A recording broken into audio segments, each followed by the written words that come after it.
You're listening to a very special bonus episode of the Dan Time Podcast, Sports Edition. Email the show at dantimepod@gmail.com. Send me any feedback, good or bad, anything you'd like to see on upcoming episodes. Do you like the sports episodes? Do you prefer the songwriter episodes? Do you want Jim or Travis to be on the show multiple times per month? I don't necessarily want to give them that big of a mouthpiece, but I'll do it. I will do it if that is the will of the people. Please follow and subscribe to Dan Time on YouTube, Instagram, Facebook, X, whichever platform you like the most. Search at Dan Time Pod. You can message me there as well. And since I don't ask very often, maybe I should, would certainly appreciate you leaving a 5-star rating for this podcast and a review if you're so inclined. Okay, as we enter the final stretch of this baseball season, I thought it made perfect sense today to share a roundup of some of the greatest moments on Dan Time as it relates to baseball talk with some very special guests. The Chicago Cubs are 5 games back of the last wild card spot as it stands today. After salvaging a win yesterday, I fully expect this time next week we will draw even closer, and good things are sure to follow. All right, let's relive some of these moments now, captured for you here, just in case you missed these episodes or you listened to the first 12 minutes or 27 minutes, but you had to split, you had to get to work, and you missed where it got good. All right, Dan Winkler leading us off, episode number 33 on May 25th. When you think about your time in Chicago, Wrigley Field, how about just the first time when the fans are back, 2021, and you're out there? Any great memories, games that really stick out to you where it was just a thrill? Yeah. Go Cubs go across the PA. The best. Again, I can't reiterate it enough. That is the best. I got to close out a bunch of games. Obviously not a save opportunity. We had Craig Kimbrell, a Hall of Famer, and he had one of the best, years he's ever had. But I got to close out a bunch of games, and it's the best going through the line here in the Cubs go. And, 21, we started out with a third, 20%, and then it kind of grew. And I got to pitch opening day at 21, which was awesome. It's freezing cold, but there's fans back in the stands. It's special. And then I remember in June, we were playing the Padres, and that was full capacity. And I got to pitch in that game. And I think that's the hardest I ever threw. I was 96.4 or something. But one game really sticks out was when we were playing the Mets.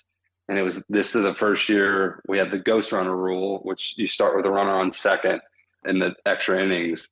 And so I'm coming in, pitching in the 10th inning, and just nervous. Don't know why, just nervous as can be, facing, Jeff McNeil, Francisco Lindor, Dominic Smith, the heart of their lineup. And I struck out the first guy and then walked 2 guys. So I had bases loaded and 1 out. And then I got Dominic Smith to ground out in the double play. And I just remember the place just erupted. And it was usually when the place erupts, I'm on the visiting side and I just gave up a big homer. But this was a great erupted. And then we ended up, Jay Hay walked it off the first, it was the 4th pitch of the next inning. We walked it off, and that was my first Cub win. And so that will always be special for me. That game will, for sure. And Dan, I jotted this down. In the 2020 season, 9 games at Wrigley Field, you pitched to a 1.64 ERA. You must have been feeling pretty good about your stuff that season. Another thing that I want to point out, this is, kids unfortunately will never see this again. Maybe it's a good thing without the pitchers hitting anymore. But across your career, Dan, you got 3 times up to the plate. I just got to ask you real quick, as starting pitchers used to get 1 or 2, maybe 3 at bats. Very unusual for a relief pitcher, but not completely unlikely.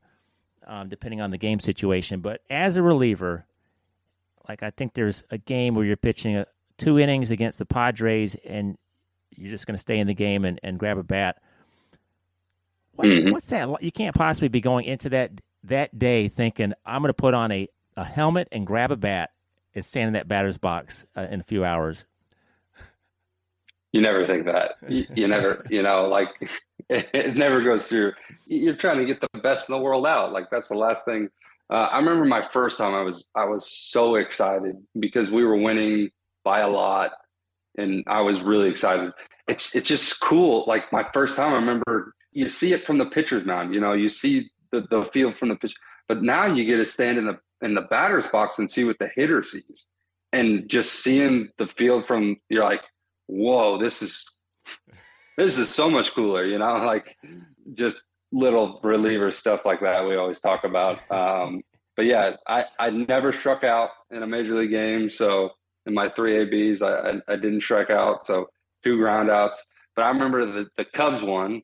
Gosh dang, I can't believe I'm blanking. I can see his face. Our bench coach at the time, he's like, hey, you're hitting.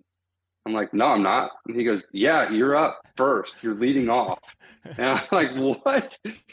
I didn't have anything. He's like, here's everything. And he's like, swing at he's 95% sliders. He's like, expect a slider. I was like, okay. So I'm like trying to get out of there as fast as possible because it's hot. It's June, First pitch I see is a stinker. And I like, there's the slider. No, it's not. And it's right off my knuckles, like right back. I think it was 60 mile an hour. But I'm like, get me out of here. And then he bobbled it a couple times. And I'm like, no, just pick it up and throw it. And get me out, like. Get this over with. Yeah, exactly. I don't want to be on the bases. Please. Was this, I wrote it down, Austin Adams for the Padres? It was, yeah. It sure was. Grounded back to the pitcher.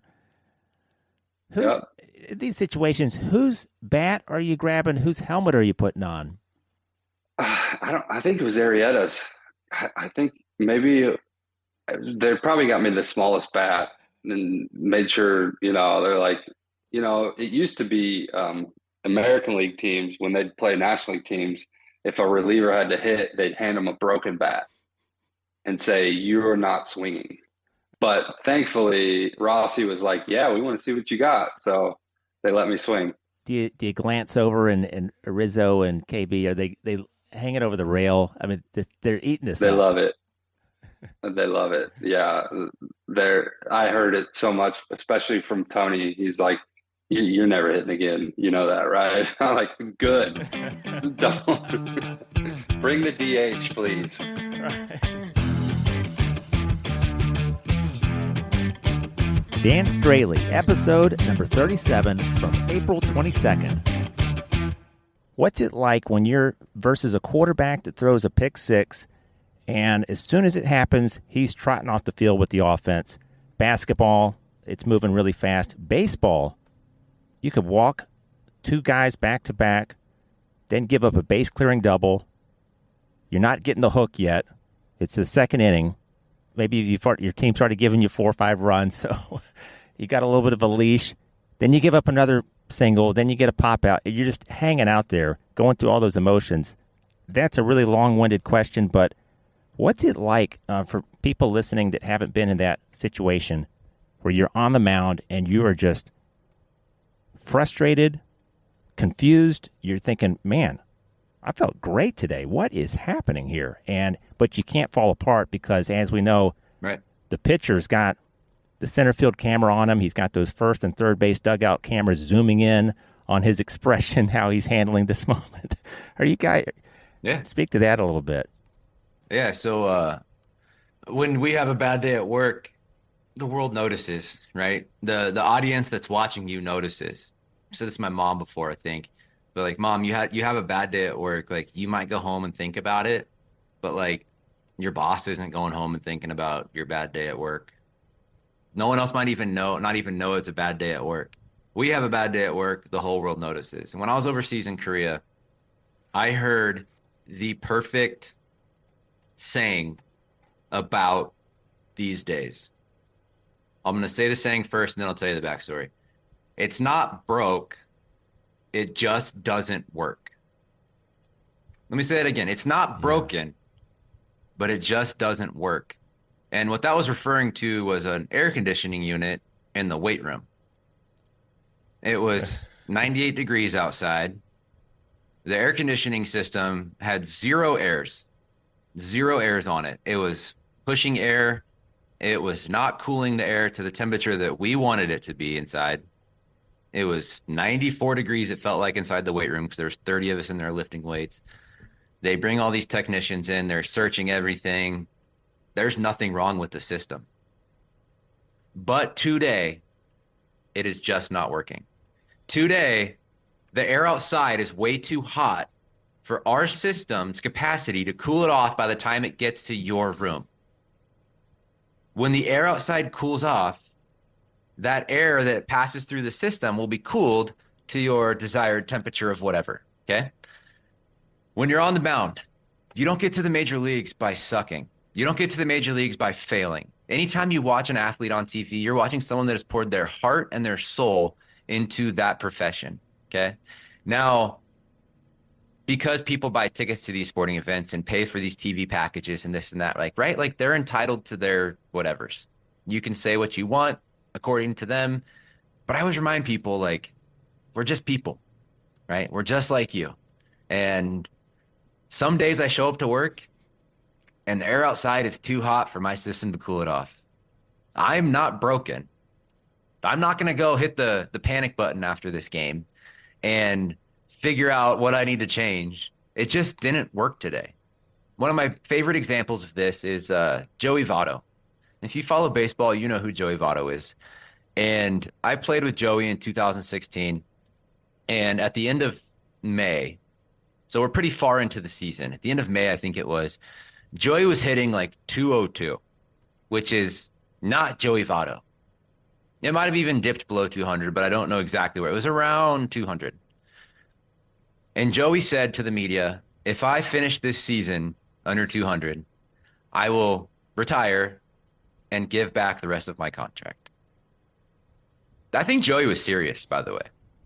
And so I was really paying attention to Joey at this point. How does a superstar deal with failure? How does a superstar get out of this hole that he's in? And what I noticed was that Joey Votto changed nothing. Joey Votto showed up every single day and did his work diligently, the same way, the same effort, day in, day out, never failing, never faltering, never distracted, never woe is me, showed up and worked. The season ended, Joey finished second or third in the American League MVP voting and hit over 400 in the second half of the season and finished batting .325 on the year. He did the same routine, the same drill, the same everything, the same warm-up, this, you name it, it was the same when he was hitting 200 versus when he hit over 400 in the second half of the season. What Joey was doing in the first half, the first part of the season, was not broken. It just didn't work. But he believed in his process. He believed in the outcome. He believed in – there's a huge difference in baseball in being like result-driven versus process-driven. A result-driven person is going to be higher than high when they're doing great and lower than low when they're doing bad. And that is a tough place to be as a professional athlete because it is so full of failures and success that being a process-motivated, a process-driven person and just trusting, laying down your process, knowing it is a good process, and trusting your process to just show up and put the work in is all you can ask of yourself. And you'll sleep great at the end of the day knowing that I gave it everything I had, and win, lose, or draw, it wasn't because I did something different. I put in the same thing all the time, that consistency we look for in baseball. And so when you see an athlete on the mound struggling, when you see a hitter in an 0 for 20 slump, just know that that person is feeling that more than you watching. That person is feeling that stress, that strain, embarrassment, and whatever emotion is associated with it. In that moment, they're frustrated, they're confused, they're all these things. But the good ones, like, we don't sit back and go, man, I suck. This, like, I got to change everything. It goes, no, it wasn't me today. See you guys tomorrow. That's how it works. Dan Zlotnick. Episode number 30 from March 3rd. Now, you played all the way to the collegiate level and some independent league baseball. Dan, when you've got baseball in the blood, are you always still thinking about baseball? You love the game. How do you balance that with music? I mean, I'm not going to ask you, well, which one do you love more, baseball or music? But I mean, I love the game of baseball. I think about it all the time. I love watching it. Love going to the ball games. And yeah, how does? Oh, I like all the time I'm thinking about baseball, especially, and I'm not really a football fan, but I'll watch the NFL playoffs and the Super Bowl. And then when the Super Bowl is over, it is straight up spring training time. And that is my focus. Even before then, I'm thinking about what deals are being made in the off season. You're just watching old highlights even. And it's an exciting time of year for me. Now, I got to ask you also, so during your playing days at Marist, do you remember games, like I was reading over some stats and your career summary, do you remember stuff today like the Delaware State performance, the 10 strikeouts? Can you still put yourself on the mound in like the fifth inning of that game? Like, do you remember things like that? Totally. I remember that mound. It was a weird visual on that mound at Delaware State. Like the mound was super high, but there was a divot between the mound and home plate. But then it came back up, so it actually was level. And my first 6 warm-up pitches from that game were like spiked fastballs. I could not figure out how to throw it to home plate. And then I think I threw 7 1/3 no-hit innings or something like that. It was something crazy. But yeah.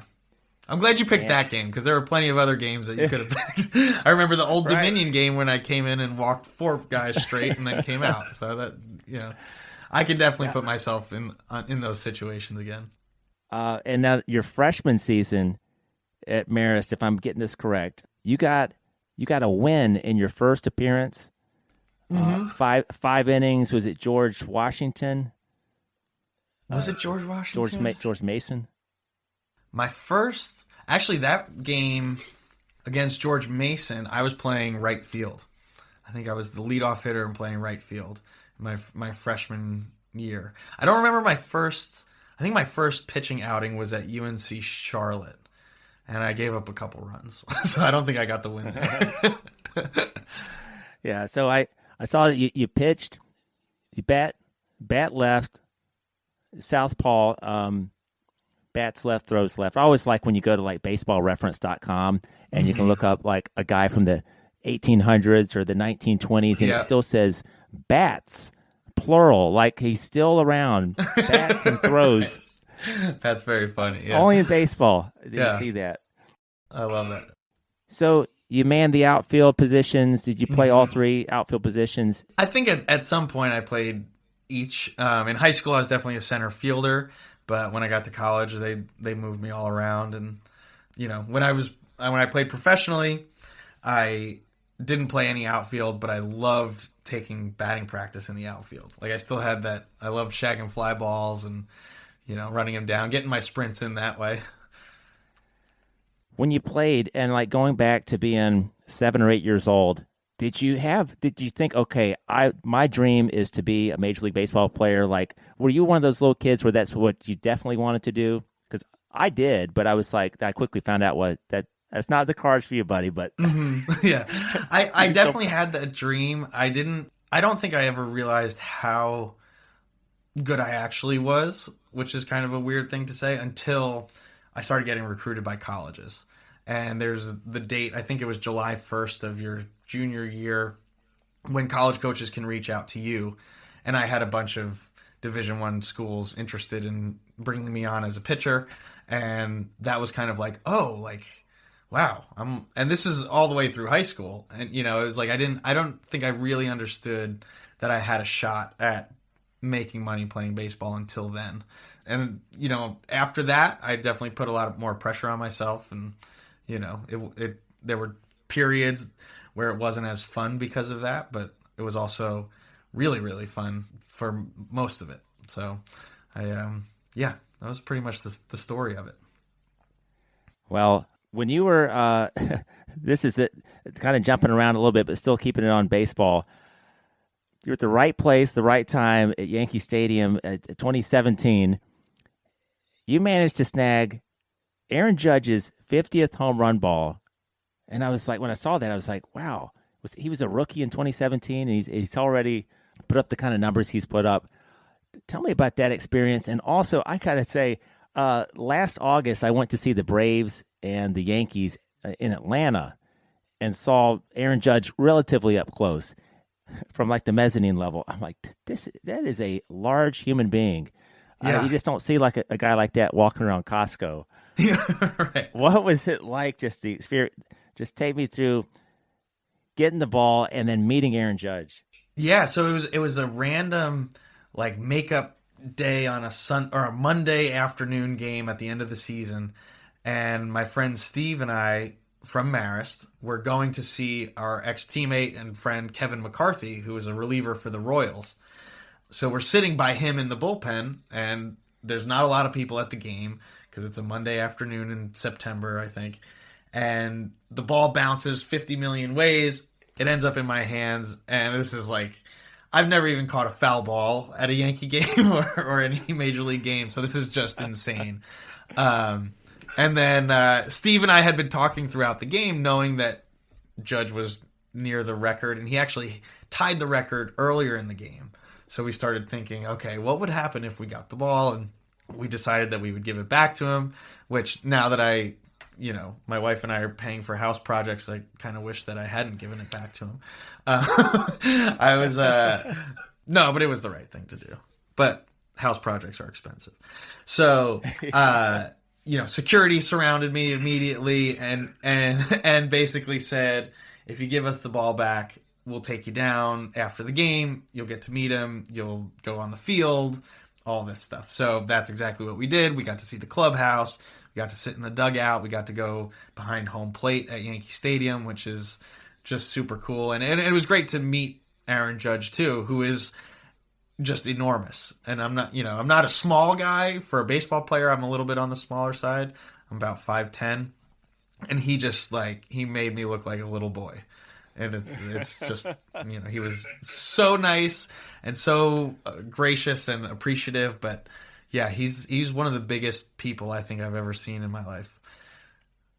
Isn't it pretty cool? Like, I think I was reading the story where you guys were spending some time talking to him. And if you've played baseball up to, a certain level and you're talking to a guy like Aaron Judge, you still have like those, 6 degrees of separation of Kevin Bacon or whatever, where you can name drop some guys and he's like, oh yeah, I know that. I know Steve, or I play with him. And that exactly. And so Steve at the time was in the Baltimore Orioles system and in the minor leagues. So, he knew people there that would run into Judge and say, hey, I know one of the guys who caught your ball. And so, there were like, these weird baseball ties. It becomes a very small world when you play at a high level, and even with the major leagues, which is really cool to watch those guys and go, hey, I know someone who knows that guy, or I know that guy, or I played with that guy. That's Dr. Glenn Fleisig, episode number 52 from August 5th. And if I may, I want to talk a little about what pitching biomechanics is, because that's a lot of what I've been going back and forth. And that's really my thing.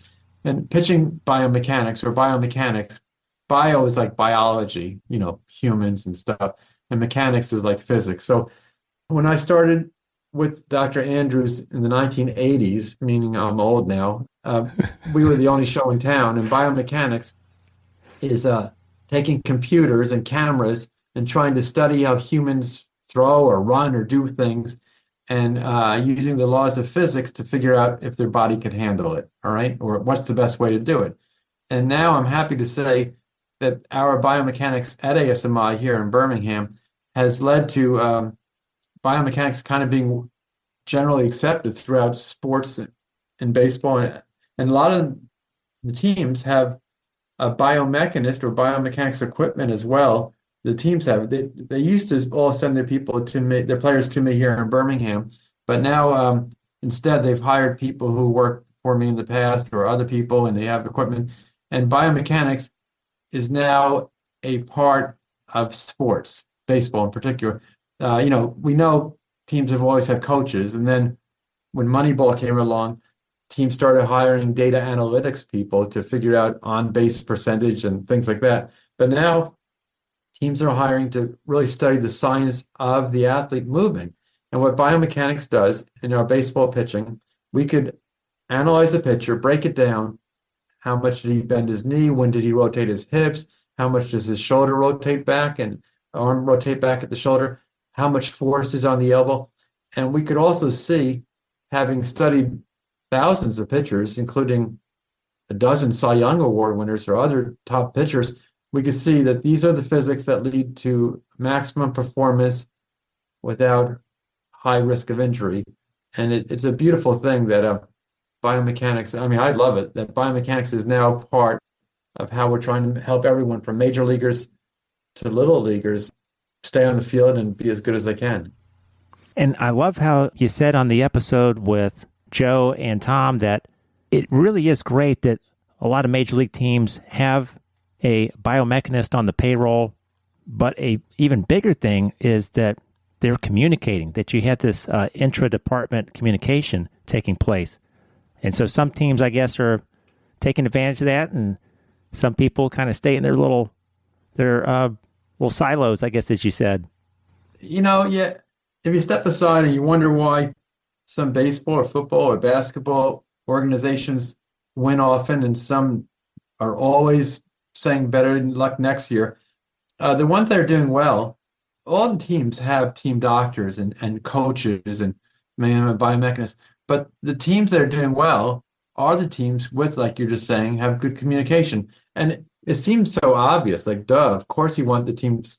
But these teams are big companies, multi-million-dollar companies with a lot of employees. And so sometimes a team does not run as perfectly as it should. But the teams that do well, they, biomechanics is a measurement.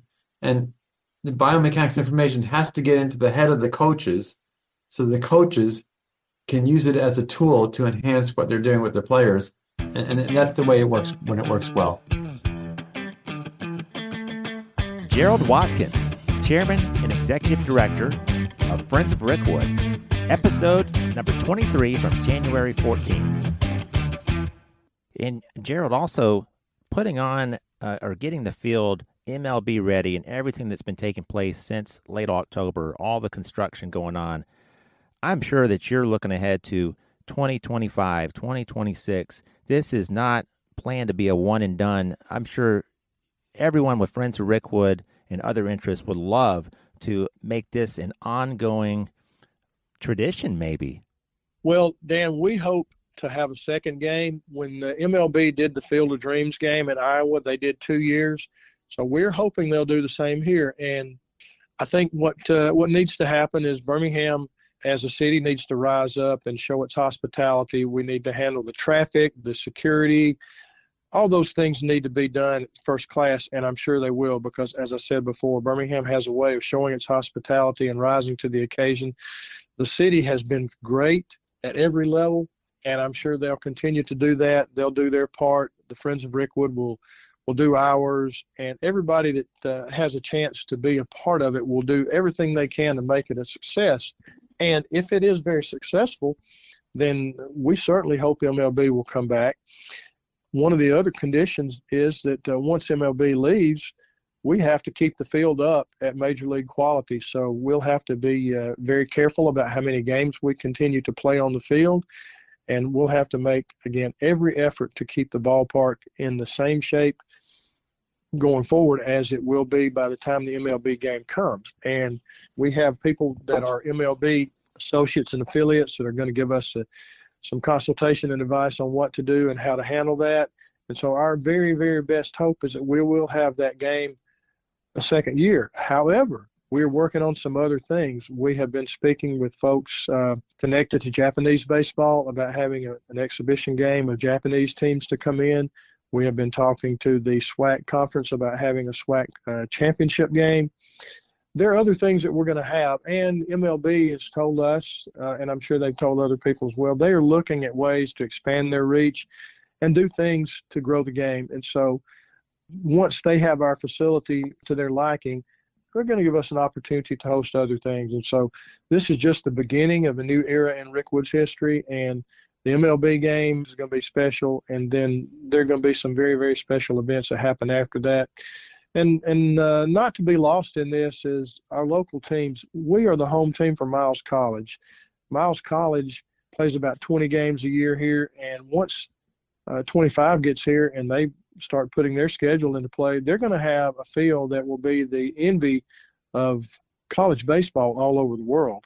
And that's going to be a great recruiting tool for Miles. It's going to bring a lot of new eyes to the ballpark. I mean, it's going to be great. And then we'll still continue to have some high school games, and we'll have a ton of travel ball games. And again, people from all over the country have been coming to Rickwood for travel ball anyway, but when they get a chance to come and play on the oldest baseball park in America, but with the newest grounds, the newest baseball grass and infield dirt and all that, they're going to find it a spectacular place. And we're going to have a stream of interest in the ballpark that we never could have imagined without this MLB game. Birmingham Barons Hall of Fame broadcaster Kurt Bloom, episode number 36 from April 14th. Okay, here's another ticket stub. Thank God I hung on to this thing. July 29th, 1994. I'm going to try a different lead into this season. Obviously, that's the Jordan year, and I believe that's the day before his home run. Because he homered on July 30th. And you probably don't realize this. I'm looking at I've got a copy of it somewhere. You probably don't realize that, but that's a pretty good collector's item. I'm looking at They've been going up for it. Yeah. Anything from the Jordan year, ticket stubs have really, you could turn that into paying for a month of podcasts. Yeah, I'm just looking, and, these must have been printed well before they knew that season was going to of course have the magic. Course. And yep. $5.50 reserve ticket. Yep. $5.50, a Friday night game at the Hoover Met. They don't know Jordan's going to be there. So that's my lead in. I cannot believe 30 years ago. Wow. I know you've told the story, you've retold it, and I don't want to retread anything that's going to be, mundane for you, but how special is that, looking back and just to be a part of something like that? Michael Jordan in Birmingham, Alabama. I'm in high school at the time. It was a huge deal. There's really no internet, definitely no Twitter or social media. When you think back to that season, is it still something you think about all the time? Daily. It's hard not to. And every anniversary, it expedites even more. So this is the 30th. A lot of our staff members have been interviewed or talked about, or you see, there's about 5 or 6 of us left. And interestingly enough, we have gotten together once. We did that last year, a group of us, and we went to Regions Field. We had lunch, catered in, and all we did was swap Jordan stories. That's it, every one of us. The first time we've done it, I know 1 or 2 guys have talked about, tinkered with a book. I mean, I know I should put my thoughts down in writing before it's too late. But no one, the core group didn't, because we didn't. That's the easiest way to put it. And again, there was no internet and no social, so it was a lot easier to pull off. But when you talk to Bill Hardikoff, Jonathan Nelson, Chris Pica, Ken Dunlop, and Corey Siffer, those names might not mean anything. Then you can go to Tito Francona and Mike Barnett and Kurt Champion. There's a bond, and there's a certain, when you glance at somebody in the eye, you got that, hey, he was there, I was there, we pulled this thing off. It's kind of like a secret handshake. So when we got together last year, no one outside that room had any clue what we were talking about or could share the stories. And I'll just quickly jump back to when I did the game in Chicago. I don't know if they planned it or not, but it was against the Guardians. It was against Cleveland, and Tito was managing. And so we retold those stories for a few minutes in the Cleveland Guardians locker room. And George Kohler, who was Michael's right-hand man for 30 plus years, George made the trip up. And it was just, we should have frozen time right there and then. And all the stories were rehashed. It's hard to explain to somebody who wasn't there, but if you were there, you know exactly what we went through. And it will always, always, always, always, every single day, you will be reminded about that year. For me, my daughter Chloe was born in August. So how can I forget? If I don't remember how many years it is, I'll just ask what year was, Jordan played here in 94. Chloe was born in 94. I mean, simple as that. And you guys really had a special responsibility, I would call it, to not just jump all over this guy and be awestruck. You got to, which I'm sure you had no problem with, just remember, I'm a professional. This is my role with the organization. I don't need to hound him for an interview. I don't need to step out of bounds here. Just he wants to be treated like the guy that just got called up from Kannapolis. He's taking those bus trips with the guys. Is that right? He's riding the bus. He's not getting his own. I really don't remember. No, he rode the bus. There were maybe 2 or 3 obligations that he had where he didn't, but 90% of the time he was on the bus. And again, you said it. He just wanted to be like them. He played ping pong with them, played cards with them, played Yahtzee up front with Tito and Barney. And it was amazing how he tried to just blend in. When the time was right and you had really gained his trust, he did sit down with you for an interview. When that time came, because I got to admit, Kurt, I was a little nervous before our interview, but I can't imagine when okay, I'm actually going to be talking to MJ today.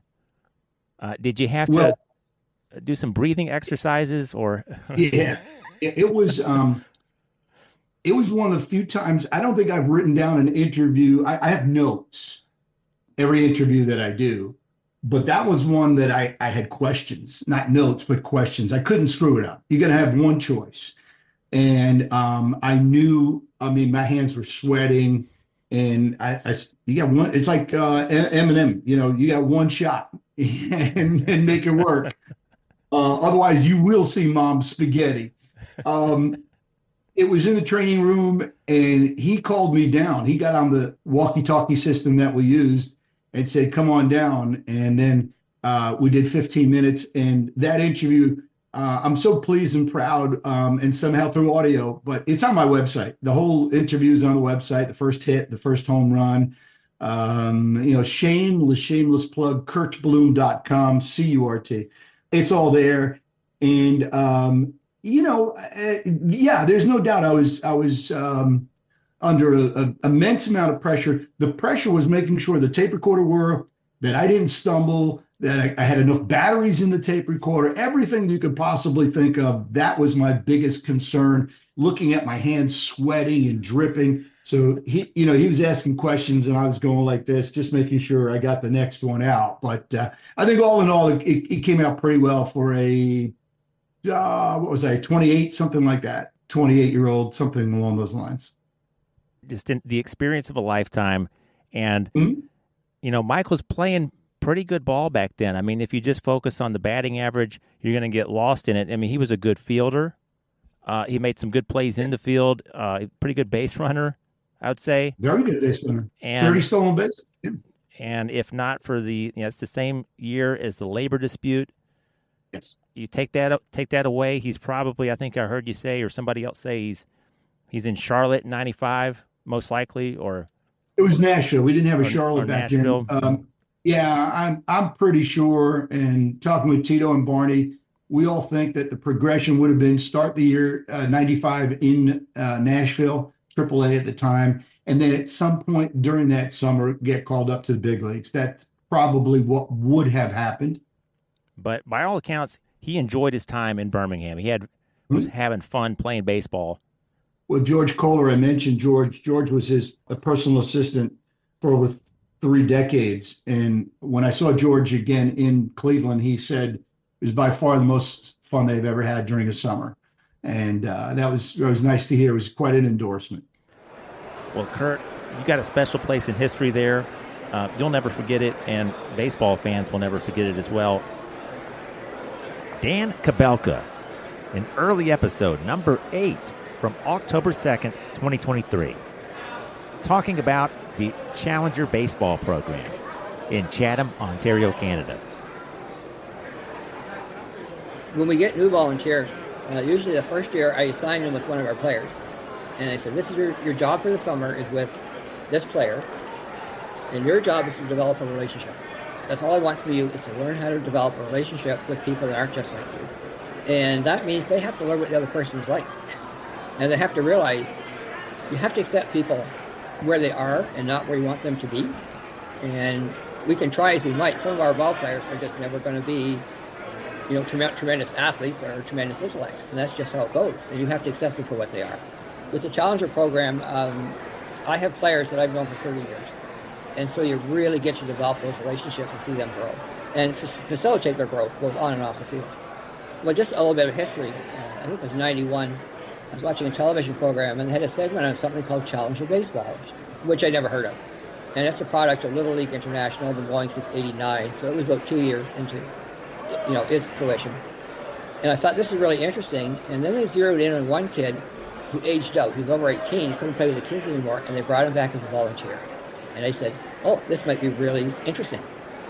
This might be something worth pursuing because it's more than baseball.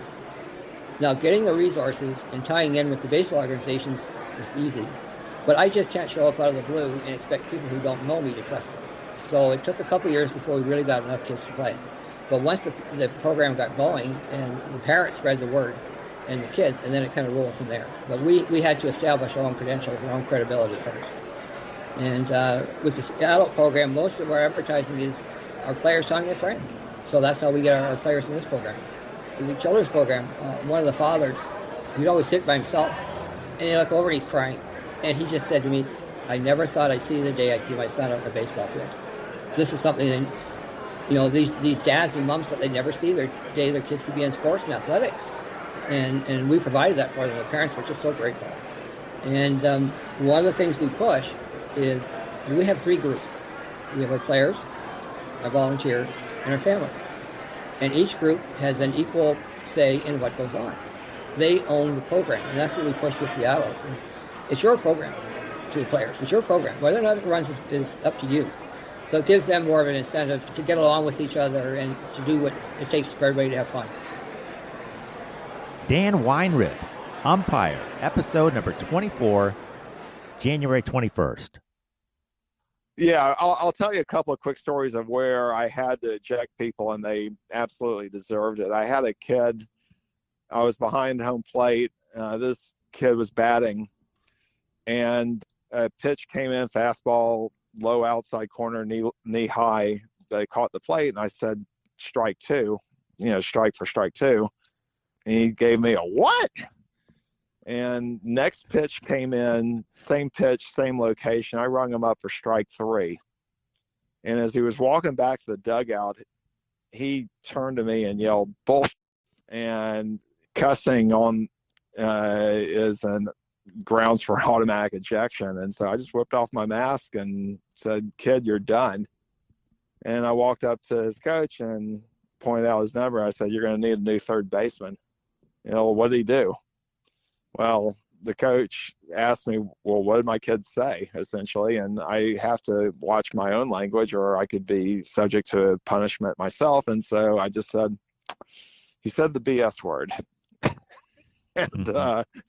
And so it's like, okay, probably the most serious coaching ejection I ever did was over 10 years ago. I had a banger on the bases that went against the home team. And the coach came out to disagree with my call. And he got so close to me, he actually belly bumped me. And it's like, all right, you're done. And before his other coaches could come and restrain him, he started finger pointing at me, and he actually poked with his index finger my upper lip and scratched me. And Wow. and so I sent the ejection report, and I did something that I have never done before or since. Was I actually included a selfie of me to show the scratch. And I also made it a point not to shave.